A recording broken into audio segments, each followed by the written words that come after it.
বর্তমানে আমরা দেখি পৃথিবী সৃষ্টি লগ্ন থেকে এই জমিনের নিচে অনেক কবর আছে না নাই?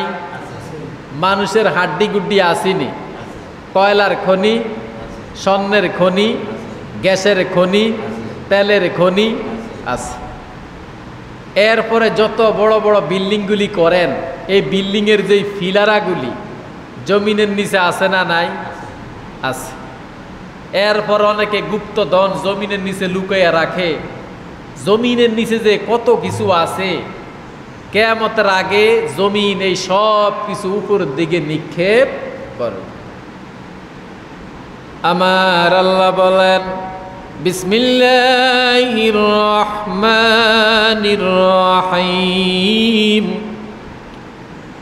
ইযা যুলজিলাতিল আরদু জিলজালাহা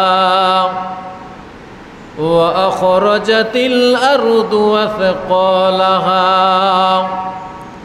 যখন এই পৃথিবী আপন কম্পনে প্রকম্পিত হবে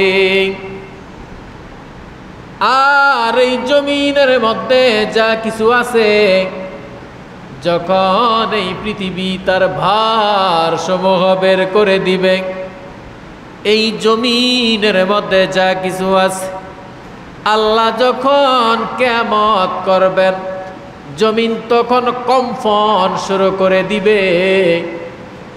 কম্পন শুরু করতে করতে জমিনের মধ্যে যা কিছু আছে, দাদারে মাটি দিলেন, নানারে মাটি দিলেন, পৃথিবী সৃষ্টি লগ্ন থেকে যত কিছু মাটির নিচে আছে সব কিছু মাটি ভূমি করিয়া উপরের দিকে নিক্ষেপ করবে। কি করবে?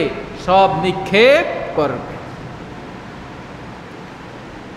জমিন বলবে, আল্লাহ আর আমি ভার রাখবো না, আমার আর সহ্য হয় না।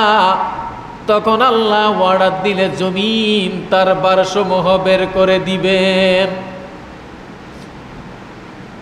ওয়াকালাল ইনসানু মা লাহা। যখন দেখবেন কয়লার খনিগুলি উপরের দিকে নিক্ষেপ করতেছে জমিন, স্বর্ণের খনিগুলা উপরের দিকে নিক্ষেপ করে, জমিনের মধ্যে যত লাশ আছে লাশগুলি উপরের মধ্যে নিক্ষেপ করে। ওয়াকালাল ইনসানু মা লাহা। তখন মানুষ বলবে, কাফেরেরা বলবে, জমিনের কি হয়েছে? আশ্চর্য হয়ে যাবে, কারণ বেঈমানেরা, কাফেরেরা কিয়ামত যে হবে, পরকাল যে আছে, এটা তারা বিশ্বাস করে না। সেদিন তারা বলবে, হায় রে কি হয়েছে? সেদিন আর সারার কোনো উপায় আসেনি। ইয়াউমাইযিন তুহাদ্দিসু আখবারহা। সেদিন জমিন তার বৃত্তান্ত বর্ণনা করবে।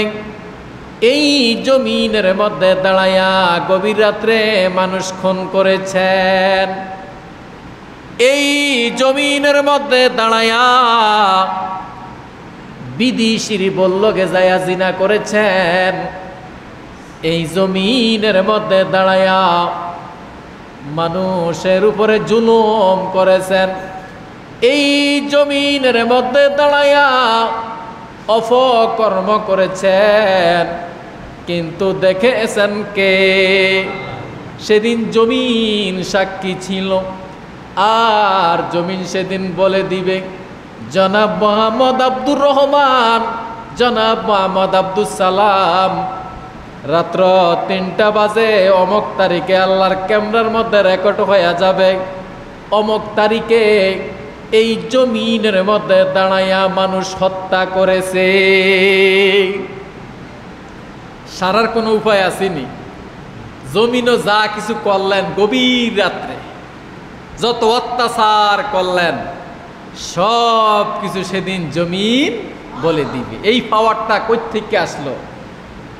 বিআন্না রাব্বাকা আওহা লাহা।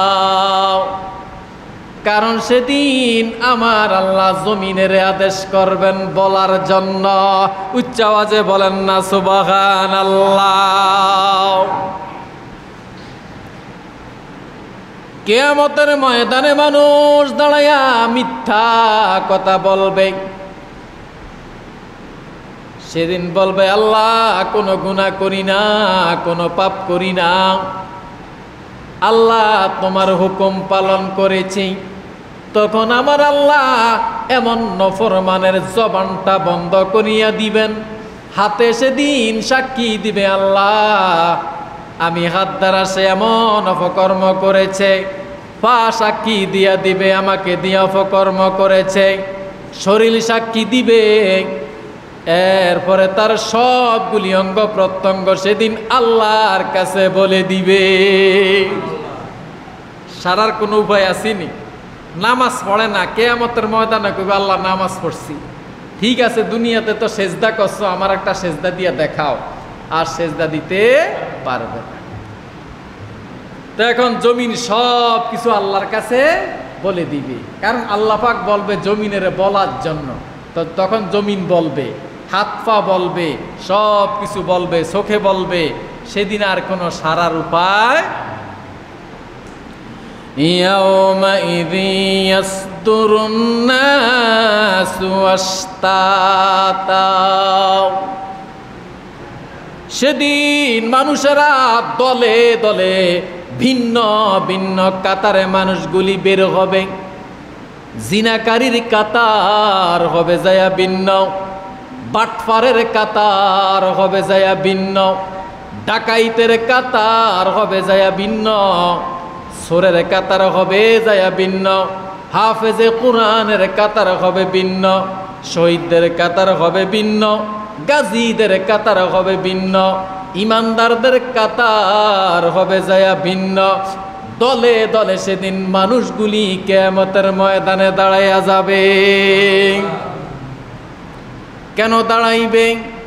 সেদিন এই জন্য দাঁড়াইবে লিউরাও আমালাহুম, সেদিন তাদের আমলনামাগুলি দেখানো হবে, আর আমলনামাগুলি সেদিন তারা দেখতে পারবে। আমলনামা প্রত্যক্ষ করার জন্য আল্লাহ লাইনে লাইনে দাঁড়া করাইয়া দিবেন।